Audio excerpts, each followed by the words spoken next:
Welcome to the Butterfly Event Podcast. I'm your host, Heather Hewett, published author and double board certified traditional naturopath with over 21 years of experience in naturopathy, clinical nutrition, and health. I'm also thrilled to share that I'm on the brink of becoming a certified trauma somatic coach, which will add a dynamic new layer to our conversations about healing. My co-host, Martha Charneski, who's been the head of research and product development for the past 11 years for a 100% natural wellness company. She's an entrepreneur and an advocate for holistic health and wellness with over 20 years of experience in nutrition, acupuncture, medicinal herbs, and 8 years with lymphatic drainage, somatic work, and massage therapy. She's also been a dear friend of mine since 2007. We're on Spotify and Apple Podcasts, so take some time to maybe follow us, like, and subscribe. Please take a deep breath and enjoy this journey one episode at a time. Well, we're going to interview a dear friend of mine, Cassandra Govan, who's the CEO of DEMA Health. And having navigated the tumultuous waters of personal challenges herself, including financial setbacks, marital struggles, and the sudden loss of her mother, Cassandra became a catalyst for positive change in work, life, and health. She's going to draw on her personal journey as she did through chaos. Cassandra pioneered a revolutionary approach to understanding innate human behavior, forging connections, and affecting transformational change. So during this interview, you're going to learn about what Cassandra does, how effective it is, and how it can help you personally from going to that place of struggle to making groundbreaking breakthroughs through her assessment. So we want to listen in carefully. We're going to catch up with Martha and Cassandra, and we're going to get started.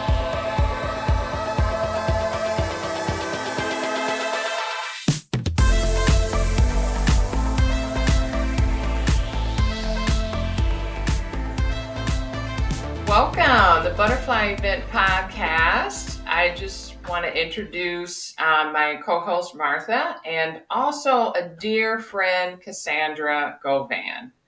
Hey, Cassandra, it's been a long time. We've known each other. I'm really excited about this because I actually was thinking about this morning. What age I was when I met you. Because I know what age I was when I met Martha. It was in 2007.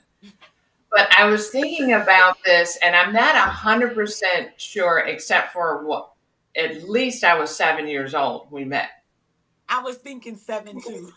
Yes, right? Because we're close in age too, right? So I was thinking 7. We have known each other that long. We have been friends. We've been on many adventures. I mean, for real, as kids, as well as even in business together. So I'm super excited because we have repartnered in business, and now I have you here today. So this is surreal, and I have lots of respect and admiration for you. So I just wanted to, let's start with an icebreaker, right? Okay. Because sometimes interviews can be kind of, So here's the icebreaker question today. If money wasn't necessary, what would you do with your time? Ooh, that's a good question. Okay, so if it wasn't an option, that would mean that my husband and I both would be available. And because I am all about the relationship, everything that I do would encompass stuff that we can do together. So, for instance, I love looking at recipes and learning how to cook because I never learned how to cook really all the time. We've been married 31 years. So, I could see us taking cooking classes together. I also would invest time in getting over some of my fears. So, like my fear of animals.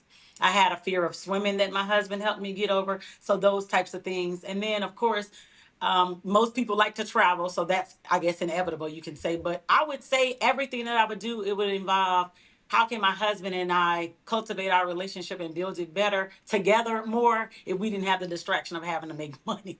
So, yeah. I love that. That's beautiful. And I know I followed you on social media for years. And one of the things that I have noticed is you both are a power couple for sure. And you work together. You can tell you're best friends. You have a great relationship and you both work really hard in your relationship. So this does not surprise me at all. And I love it because I just appreciate hearing how he helped you overcome the swimming fear and how even if you didn't have this, hey, if we didn't have to make money and this wasn't an issue, this is what we would do. So how beautiful. That's awesome. That's awesome. So let's start, okay? What are you the most passionate about?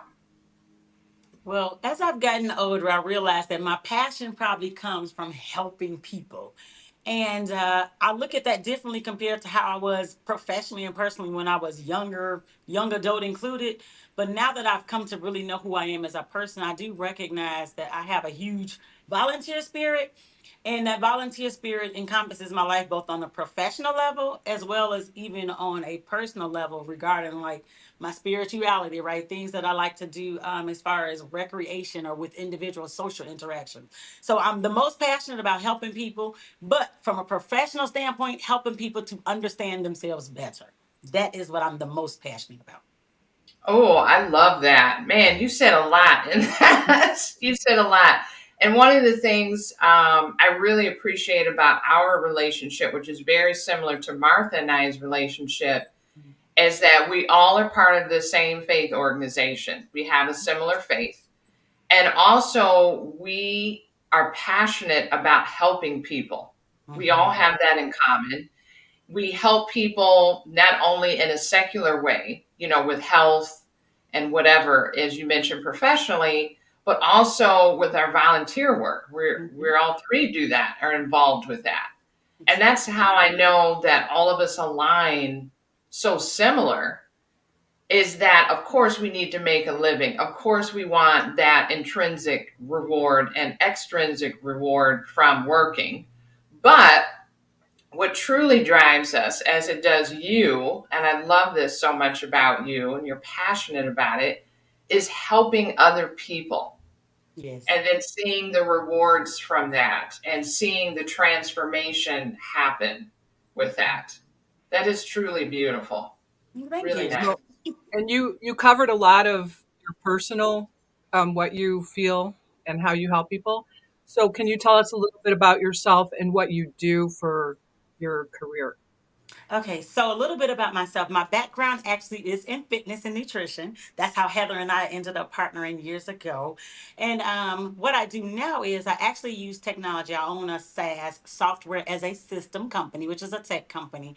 And we do a lot of research to understand how people can work together in their relationships and how they also can relate their inherited behaviors with how they make decisions and communicate around things such as their health, their business, their finances, their relationships, their community or spirituality, and also recreationally. So I use tech to uncover how people feel, why it is that they make the decisions that they do in their lives, so that they can align with who they are when they make decisions, opposed to learned behaviors that they've adjusted to through life experiences, etc. So that's what I do professionally. That's beautiful. That is really awesome. All right, Cassandra. So when did you decide you wanted to change on this career path? Because I remember at one point you had done other things like personal training and you had a business around that. That's correct. So, when I decided that I wanted to change was after I got out the fitness business. It wasn't after I got out. Let me go retract that. After my husband got out the fitness business, because we actually started the fitness business because it was something that he loved doing. I was always convinced that I love psychology. I liked something in the health industry, etc. And once he decided to leave that industry, and then I got out, I was looking for something to fulfill more of my purpose, and I stumbled across innate behavior, and that is what helped me to see the things that I needed to do and where I best operated as far as an entrepreneur, so that I can then create new alliances, etc., in my business based on who I was innately once I discovered that information about myself and what I wanted and what I needed to fulfill my own purpose in life. Oh, that was key. I noticed you said the word purpose twice. Mhm. And when we're living our purpose, which is one of the core human needs, Mhm. when we're living our purpose, that's what drives the passion and we feel fulfilled. So I'm really glad that you did that. Mhm. And look how it's paid off, because I know you're an excellent support person to your husband. That was Mhm. his thing, was the fitness thing, and you put your heart and soul into that. Yeah. And you were both very successful and fantastic at it. And now look how it's come full circle, and you're doing your passion now. Mhm. So that is so awesome. Awesome. So you had mentioned that you use tech to do this analyzing and this work that's been very successful. So Yes. what's the biggest misconception people have about your line of work? Well, the biggest misconception is that when you say the word behavior, people assume that I'm referring to a personality, and no one knows that there's actually two types of behavior. There's natural and nurtured. So I only study and evaluate natural behavior that's inherited from birth to 3 years old. And people wonder, how can you pick up a behavior right from birth to 3 years old? Well, before we can talk and walk, we still have other senses that we can use in order to interpret what's going on in the world around us. And those senses become hard ingrained, or those behaviors became hardwired and ingrained in us. And as a result, they stick with us through life. The problem, though, is when people go through different types of experiences in their lives, they tend to modify or change the behaviors that they know to be natural to them. And when that happens, it's fine when we go through life. But typically, as we get older and we start to question, why am I a little different than I have been like in my life, etc., we realize it's because we are not operating in our sense of who we are to the core. So I identify who those core traits are, what those core traits are for an individual, so that they can align their life with that and determine what their purpose is based on that information, not based on who other people want them to be or who they feel they need to be themselves, but who they literally really are inside, internally. So that's exactly what I mean by that. That's Almost like the gifts God gave us, the original Absolutely. gifts. Yes. Yes. yes. And I feel it's an awesome concept, because who we are is what drives the subconscious. And we need to know that, because how can we truly move forward and make those permanent changes or live our best life if we don't really know who we are? I And I agree. think that's so cool and interesting, because the whole concept of mirror neurons, which runs most of the brain, is most active during those formative years that you're talking about, Mhm. first few years. I mean, that's how a baby and toddler learns how to walk, Mhm. is because those mirror neurons are most activated at that time period. So that's when they're learning what's going on. Mhm. That's really cool. Really Mhm. cool. So, what is the biggest misconception about behavioral change in general? So the biggest misconception first is that people think it's something that's immediate, and it's not. You have to first understand who you are innately. So what behaviors did you inherit? And once you understand those, then the next step is to look at, okay, I see all my factors of the behaviors that I have, but honestly peering like into that mirror, right? And saying, am I operating in my strength zone in all areas of my life, or my struggle zone in all areas of my life? Or am I mixing up who I am based on the scenario that I'm in my life? And we want to show consistency. So when people think that oh, it's very, surface level, it's not. You have to be very open and interested with being vulnerable, and also open and interested in exposing who you really are. So we all know from what we do, right, from a spiritual matter, how important that is, right? Well, it's the same importance when it comes to us, the misconception that people have about behavioral change. That's what it is. That's the biggest thing that we have to look at. And also to know that no human can uncover our true natural tendencies and traits. We can kind of guess on it in spirit based on what we see, but if you're not conscious yourself about how it is that you're showing up, then if it may be difficult for other people to see that as well. So I say, like, let's just scratch all of those layers off and get to the bottom, because it makes it easier for us to deal with other individuals when we know exactly who we are first, and then we give that information to them so they know who we are next, and that's how we improve those communications and etc. So the misconception is that It's easy, right? And that it doesn't take a lot of work. But the reality of it is that it's neither of those things. It's more difficult, and it does take work in order for you to actually modify or make the change in the behavior. And that I'll makes say, yeah, I was going to say, I think I'm working on getting out of that struggle zone. That was a good term. I really appreciate that. I You're do too. welcome. I love that phrase, struggle zone. I mean, Mhm. it makes a lot of sense because I always say behavioral change and just learning in general. Let's say you want to make particular changes around food, fitness, whatever, just Mhm. even mental and emotional changes. It's like learning a new language, is Right. essentially because we have these ingrained pathways that are laid in our brain Mhm. of who we are, and now we want to change it. So I always tell people this is not a one and done. Mm. This is going to take time. It's your willingness, your want to. Do you have the correct tools, the correct knowledge base as you offer with knowing who you are? Mhm. And I know I did some research years ago about how long it takes to learn a language, and it's 3 years. Mm. To become fluent, 7 to 10. So now we're talking about learning a new behavior. Mhm. Let's say if you're normally having a problem eating healthy or Mhm. you want to become fit. This is not a one and done. This is going to take time. That's So correct. I'm glad you're here talking about this because I took your quiz You and did. it's phenomenal. There's some things I learned about myself, Mhm. and this information now I'm going to move forward with knowledge as to how to, just show up in the world. I love this. Right. And I would like I to also add something, if it's okay go ahead. too. So this is personal story. My husband and I have been married 31 years, but in year 27, despite us having a spiritual background, we were convinced that we were going to be divorced.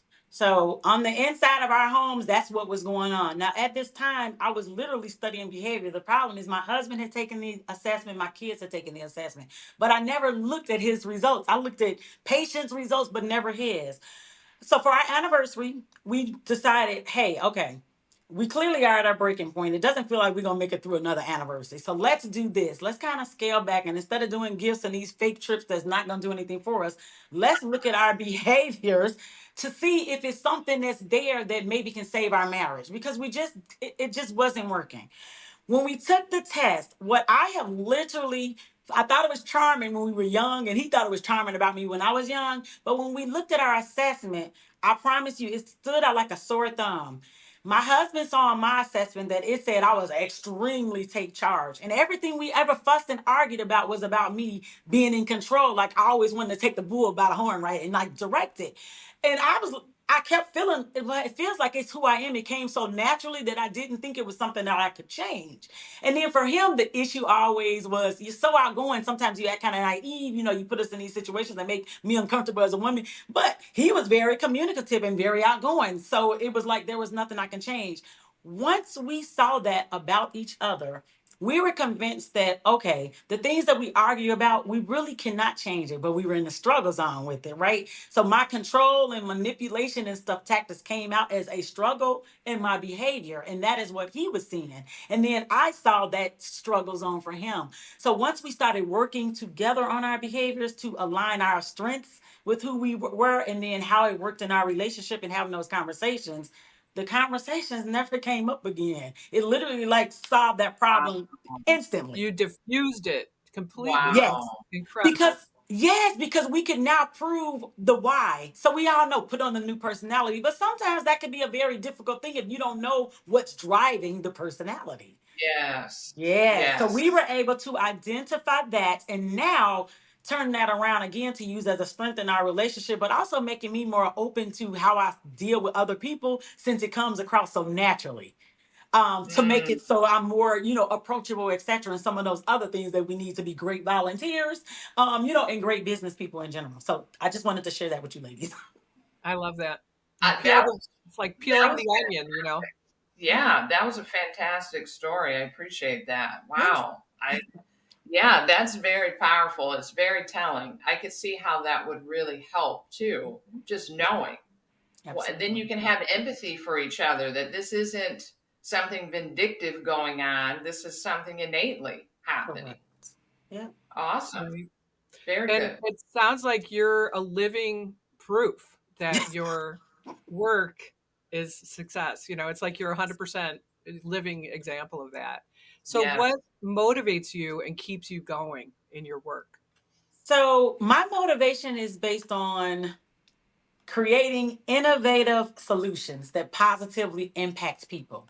So I love the research portion of my work, being able to solve complex problems based on research and behavior to see, like, oh, if you guys can understand the core, the foundation, then technically speaking, you can solve any problem that you have, and it doesn't matter which key area of your life that it affects. So I like that. I'm getting ready to go into the global space, working with a mental health facility in Africa to focus on mental health initiatives there. To help them to, because there's stigma and superstition around mental health in other countries, unlike America. So to help them to use other types of tools in order to reach their communities, I'm going to start helping them to do that as well. So I find a lot of value in doing things like that, and I definitely would say that that's my motivation to keep going, is to see the influence that it has on other people's lives and their behaviors. I love that. And that's one of the things I've always enjoyed with working with you. You weren't preoccupied with money, but Mm-mm. with really truly helping people. And that's your Absolutely. passion that always comes across. So I Absolutely. look forward to hearing more about this Africa initiative because I think that's Yes. brilliant. Thanks. Wonderful. What is something unique you bring to this field of addressing behavior? So the most unique thing is the space in which I use it in. Relationships and a lot of stuff in specifically mental health. So that's been the space I've been in for about the last 4 years. So identifying, like for an example, I owned a mental health practice, co-owned it with someone else, and our patients were veterans. And I identify almost like what type of veterans would enroll in the military based on their behavior profile. I also identify why that particular style would do such a thing. And then I could identify how, when they came out of the military and they needed mental health support to deal with maybe going to war, right? Some of the things that they've seen, like abuse, military sexual trauma, like all of those types of things, to see and be able to tell them, like, oh, inherently, this is how you're going to feel about that and process that trauma. So if it's anything else that you hear and etc., this is how you're literally going to naturally feel about it based on who you are as a person inherently. And then I'm not a therapist, but giving that insight to their therapist so that they in turn can use it in how they provide therapy and counseling to those patients. So that has been the space that I've been in, and it's very unique because there are over 3,000 personality assessments, 3,000. But you'd be Wow. shocked to know that the majority of them are not scientifically validated. They don't use Right. any type of external sources, universities, researchers, industrial office psychologists, etc., to create their system. They just find other people to do it. So it's not validated to show that it works. And some of the most popular personality quizzes that people use are not validated externally to show that they work. So I like that uniquely the product that I use is that. And every year it's validated from Georgia Tech, from our scientists and researchers there, to ensure that it conforms with the profiles and with the behaviors of people. And it's unique because we can predict a person's innate behavior with 97.1% reliability. So we Wow. know, literally, you take the assessment, 97.1% reliability will tell us who you are. So in 3 minutes of receiving a patient's data, I can tell their therapist exactly what it is that's going on with their patient and what they need to be looking for, or what's going to manifest itself when they are talking to them that they won't even know, but I'll know from looking at their data. That's Oh, huge. that's I, amazing. yeah. I That's was just going to fascinating. add, I don't want to cut you off, Heather, but that was fantastic. I feel like I want to just chat with you, because I feel like your insight is amazing. I Thanks. also love what you said about people who are victims of trauma, that they're going to be reacting or Hmm. manifesting, use that word, different ways, and they're going to relate to therapies differently. And that explains a lot to me, because I feel like the way I've overcome certain traumas is different than other people. I Hmm. do, to spirituality in the Bible, so that kind of works with my system. But, trauma is trauma. Yes, When Lord. you're in it, you can get stuck. And I love what you're Mhm. telling, that there's a 97.1% guarantee you Mhm. can give insight to their therapist. So I love that. That Absolutely. We is have another question. Okay. What advice would you give others that are uh, having to struggle with behavior change, or even to struggle with the career path that they'd like to take?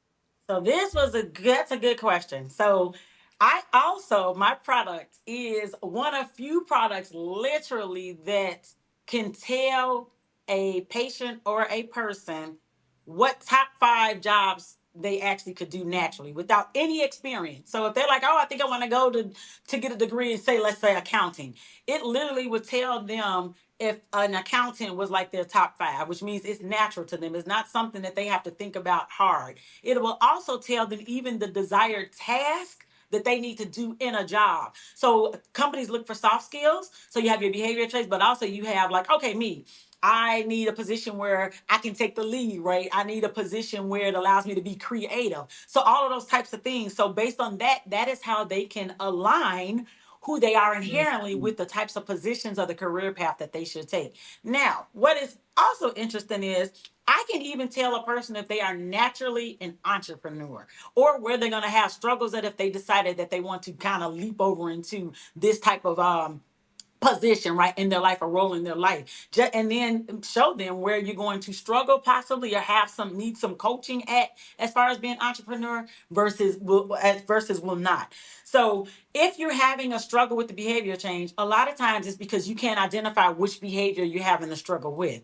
And that is the reason why it's so important to use assessments that are created to help us to do that so that we don't have to try to figure it out. People spend years and years hiring mentors and hiring coaches, and they find out even after it's over, man, I feel like I'm in the same place. The reason why is because they didn't know their framework for where they personally needed to start. And that's what I feel like people need to start there first and then literally build your life around that after you know for Yeah. sure what you're working with. Yes. And that's why when I'm going back to even how we came together to repartner, Mhm. we met and it was all about who we are, right? That's Who right. are you? Yes. Who we Yes. are. Because you can't make changes without knowing who you are. You just That's can't. right. And it definitely won't be permanent. It may be for a little while, but it won't be permanent. That's right. So our work was congruent. Just the timing was fantastic. It So thank was. you for sharing that. Cool. Um, I also want to ask, where can people sign up to take the quiz? Because we're talking about it. I'm sure people want to know where, because I know several people that they love taking personality quizzes anyway. Okay. So this one based on science and is backed, and it's definitely something that is 97%. You said guaranteed. Absolutely. That's pretty high. I don't know of any other assessment that can give those types of numbers. hmm And there's a lot of research out there where people have disproven that certain assessments that they say that have been used for years and are the top, and they to find out like, wow, it's not even validated. Like the people who created it aren't Yeah. even psychologists. They didn't use those types of people to use it. But again, my software does do that. In addition, I am the only. Let me say it again. I have the only software in the world that can detect not only your natural behavior, but I can also detect your natural inherited financial behavior.